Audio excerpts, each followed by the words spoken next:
ಇನ್ನು ತುಮಕೂರು ಬಳಿ ಕಾರ್ನಲ್ಲಿ ಬಾಂಬ್ ಸ್ಫೋಟಕ್ಕೆ ಸಂಬಂಧಪಟ್ಟಂತೆ ನಾಗೇಂದ್ರ ಏನು ಸಜೀವ ದಹನಗೊಂಡಿದ್ದ ಈ ಪ್ರಕರಣದಲ್ಲಿ ಕಾರ್ನಲ್ಲಿದ್ದಂತಹ ಯುವತಿ ರಮ್ಯಾ ಹಾಗೆ ಡ್ರೈವರ್ ಪ್ರವೀಣ್ನ ಹೇಳಿಕೆಗಳಲ್ಲಿ ಗೊಂದಲ ಮೂಡ್ತಾ ಇದೆ. ಈಗ ಕಾರ್ನಲ್ಲಿ ನಾಗೇಂದ್ರ ಹಾಗೂ ರಮ್ಯಾ ನಡುವೆ ಗಲಾಟೆಯಾಗಿತ್ತು. ನಾಗೇಂದ್ರನ ಕೈಯಿಂದ ಬಾಂಬನ್ನು ಕಿತ್ತು ಎಸೆದಿದ್ದೆ ಅಂತ ಡ್ರೈವರ್ ಹೇಳಿದ್ದ. ಆದರೆ ಬಾಂಬನ್ನು ನಾನು ಕಿತ್ಕೊಂಡೆ ಅಂತ ಹೇಳಿ ತನ್ನ ದೂರಿನಲ್ಲಿ ರಮ್ಯಾ ಉಲ್ಲೇಖ ಮಾಡಿರುವಂಥದ್ದು. ಇಬ್ಬರ ಹೇಳಿಕೆಯಲ್ಲೂ ಕೂಡ ಸಾಮ್ಯತೆ ಇಲ್ಲದೇ ಇರೋದ್ರಿಂದಾಗಿ ಪೊಲೀಸರಿಗೆ ಮತ್ತೆ ಇದರ ಬಗ್ಗೆ ಅನುಮಾನ ಮೂಡ್ತಾ ಇದೆ. ಸದ್ಯ ಕಳ್ಳಂಬೆಳ ಪೊಲೀಸರು ಪ್ರಕರಣದ ತನಿಖೆಯನ್ನು ಮುಂದುವರಿಸಿದ್ದಾರೆ, ಮತ್ತಷ್ಟು ತೀವ್ರಗೊಳಿಸಿದ್ದಾರೆ. ಇಬ್ಬರ ಹೇಳಿಕೆಯಲ್ಲಿ ಸಾಮ್ಯತೆಗಳು ಇಲ್ಲದೇ ಇರುವ ಕಾರಣಕ್ಕೋಸ್ಕರ ಅಸಲಿಗೆ ಅಲ್ಲಿ ಏನಾಯಿತು ಅನ್ನೋದನ್ನು ಪತ್ತೆ ಹಚ್ಚೋದಕ್ಕೆ ಪೊಲೀಸರು ಮುಂದಾಗಿರುವಂಥದ್ದು. ಗಮನಿಸ್ತಾ ಇದ್ದೀರಾ ಮೃತ ನಾಗೇಂದ್ರ ಹಾಗೆ ಸ್ಫೋಟಗೊಂಡಂತಹ ಕಾರಿನ ದೃಶ್ಯಗಳು. ಅದರಲ್ಲೇ ಆ ನಾಗೇಂದ್ರ ಸಜೀವ ದಹನಗೊಂಡಿದ್ದು, ಹಾಗೆ ಗಾಯಾಳು ರಮ್ಯಾಳಿಗೆ ಮೊದಲಿಗೆ ಚಾಕು ಇರಿತಾನೆ, ಗಲಾಟೆ ಆಗ್ತಾ ಇರುತ್ತೆ. ಇದ್ದಕ್ಕಿದ್ದಂತೆ ಚಾಕು ಇರಿತಾನೆ.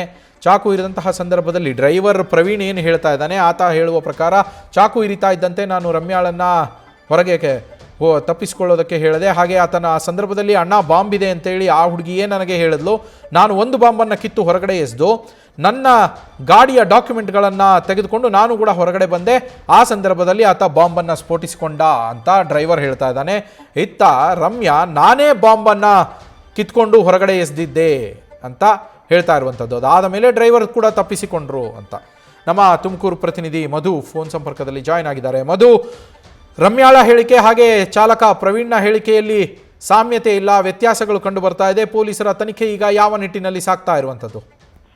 ಎಸ್ ನವೀನ್, ಏನು ಕಾರ್ ಬಾಂಬ್ ಬ್ಲಾಸ್ಟ್ ಪ್ರಕರಣ ಇದೆ, ಈ ಒಂದು ಪ್ರಕರಣದಲ್ಲಿ ನಾಗೇಂದ್ರ ಬಳಿ ಏನು ನಾಡ ಬಾಂಬ್ಗಳಿತ್ತು ಅನ್ನುವಂಥದ್ದು, ಅದನ್ನ ಆತ ಸ್ಫೋಟಿಸಿಕೊಂಡು ಸಾವನ್ನಪ್ಪಿರುವಂಥದ್ದು. ಈ ಒಂದು ಪ್ರಕರಣದಲ್ಲಿ ಮೊದಲಿಗೆ ಹೇಳಿಕೆಯನ್ನ ನೀಡಿದ್ದು ಕಾರ್ ಚಾಲಕ ಪ್ರವೀಣ್. ಈ ಒಂದು ಚಾಲಕ ಏನ್ ಹೇಳ್ತಾನೆ, ಆ ಒಂದು ಘಟನೆ ನಡೆದಂತ ಸಂದರ್ಭದಲ್ಲೇ ಸ್ಥಳೀಯರು ಕೂಡ ಆತನನ್ನ ಮಾತನಾಡಿಸುವಂತ ಪ್ರಯತ್ನ ಮಾಡ್ತಾರೆ, ಹಾಗೆ ಮಾಧ್ಯಮದವರು ಕೂಡ ಮಾತನಾಡಿಸುವಂತ ಪ್ರಯತ್ನ ಮಾಡ್ತಾರೆ. ಆಗ ಚಾಲಕ ಹೇಳಿರುವಂತ ಹೇಳಿಕೆ ಏನಿದೆ, ತಾನು ನಾಗೇಂದ್ರ ಈ ಒಂದು ಗಲಾಟೆ ಆದಂತ ಸಂದರ್ಭದಲ್ಲಿ ರಸ್ತೆ ಬದಿಯಲ್ಲಿ ಕಾರನ್ನ ನಿಲ್ಲಿಸ್ತೀನಿ, ಕಾರ್ ನಿಲ್ಲಿಸಿದಾಗ ಆತ ಚಾಕುವಿನಿಂದ ರಮ್ಯಾ ಮೇಲೆ ಅಟ್ಯಾಕ್ ಮಾಡ್ತಾನೆ. ಆಗ ರಮ್ಯಾಳನ್ನ ಕಾಪಾಡ್ತೀನಿ. ಬಳಿಕ ಆತ ತನ್ನ ಬ್ಯಾಗ್ ನಲ್ಲಿದ್ದಂತ ಒಂದು ನಾಡ ಬಾಂಬ್ ರೀತಿಯ ವಸ್ತುವನ್ನ ತೆಗೆದು ಅದಕ್ಕೆ ಲೈಟರ್ ನಿಂದ ಬೆಂಕಿ ಹಚ್ಚುವಂತ ಕೆಲಸವನ್ನ ಮಾಡ್ತಾನೆ. ನಾನು ಕಾರನ್ನ ಉಳಿಸ್ಕೊಳ್ಬೇಕು ಅನ್ನುವಂತ ಹಿನ್ನೆಲೆಯಲ್ಲಿ ಆತನ ಕೈಯಿಂದ ಅದನ್ನ ಕಿತ್ಕೊಂಡು ನಾನು ಹೊರಗಡೆ ಎಸೆದೆ ಅನ್ನುವಂತ ಹೇಳಿಕೆಯನ್ನ ನೀಡಿದ್ದಾನೆ. ಸೊ ಇಲ್ಲಿ ಆತ ಒಂದನ್ನ ಎಸಿತಾನೆ, ಆದ್ರೆ ಮತ್ತೊಂದನ್ನ ಯಾವಾಗ ಲೈಟರ್ ನಿಂದ ಬೆಂಕಿ ಹಚ್ತಾನೆ ಆಗ ಆತ ಕಾರಿನ ಡಾಕ್ಯುಮೆಂಟ್ ಮತ್ತು ಮೊಬೈಲ್ ಅನ್ನ ತೆಗೆದುಕೊಂಡು ಹೊರಗಡೆ ಬರ್ತಾನೆ ಅನ್ನುವಂಥದ್ದನ್ನ ಆತ ಪ್ರವೀಣ್ ಕಾರ್ ಚಾಲಕ ಹೇಳಿದ್ರೆ, ಈತ FIRಗೆ ಸ್ಟೇಟ್ಮೆಂಟ್ ಅನ್ನ ಕೊಡುವಂತಹ ಸಂದರ್ಭದಲ್ಲಿ ರಮ್ಯಾ ಹೇಳಿರುವಂತದ್ದು ಏನು, ಇವರು ಬೆಂಗಳೂರಿನಿಂದ ಹೋಗ್ತಾರೆ ಅಂತ ಸಂದರ್ಭದಲ್ಲಿ ತುಮಕೂರು ದಾಟಿದ ನಂತರ ಅವ್ರಿಗೆ ಗಲಾಟೆ ಆಗುತ್ತೆ. ಆ ಗಲಾಟೆಯ ಬಳಿಕ ಅವರು ಏನು ಚಾಲಕ ಗಾಡಿಯನ್ನ ರಸ್ತೆ ಬದಿಯಲ್ಲಿ ಸೈಡಿಗೆ ನಿಲ್ಲಿಸ್ತಾನೆ. ಆ ಸಂದರ್ಭದಲ್ಲಿ ನನ್ನ ಮೇಲೆ ನಾಗೇಂದ್ರ ಹಲ್ಲೆಯನ್ನ ಮಾಡ್ತಾನೆ, ಚಾಕುವಿನಿಂದ ಸ್ಟ್ಯಾಬಿಂಗ್ ಮಾಡ್ಲಿಕ್ಕೆ ಮುಂದಾಗ್ತಾನೆ. ಆಗ ನನ್ನ ತೋಳು ಮತ್ತು ತಲೆ ಭಾಗಕ್ಕೆ ಗಾಯಗಳಾಗುತ್ತೆ.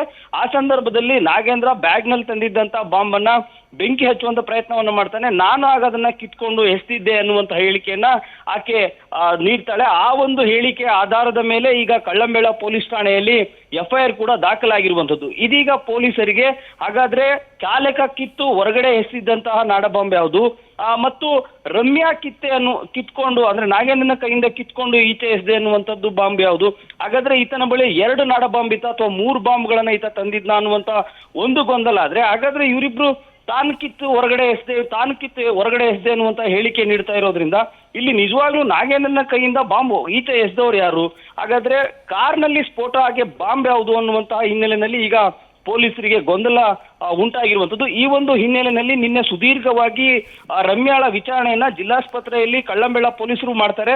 ಅದಾದ ಬಳಿಕ ಆಕೆಯನ್ನ ಠಾಣೆಗೆ ಕರೆತಂದು ಕೂಡ ವಿಚಾರಣೆಯನ್ನ ಸುದೀರ್ಘವಾಗಿ ಮಾಡಿರುವಂತದ್ದು. ಈಗ ಮತ್ತೊಮ್ಮೆ ಕಾರ್ ಚಾಲಕ ಪ್ರವೀಣ್ ಏನಿದ್ದಾರೆ ಆತನನ್ನು ಕೂಡ ವಿಚಾರಣೆ ಮಾಡುವಂತಹ ಸಾಧ್ಯತೆ ಇದೆ. ಸೊ ಈ ಎರಡು ಈಗ ಕಾರ್ ಚಾಲಕನ ವಿಚಾರಣೆ ಬಳಿಕ ಈಗ ಪೊಲೀಸರಿಗೆ ಒಂದು ಸತ್ಯ ಕೂಡ ಗೊತ್ತಾಗ್ಲಿಕ್ಕಿರುವಂತದ್ದು. Naveen, thank you Madhu. News first ನಿರ್ಭೀತಿಯಿಂದ ನಿಮ್ಮ ಪರವಾಗಿ.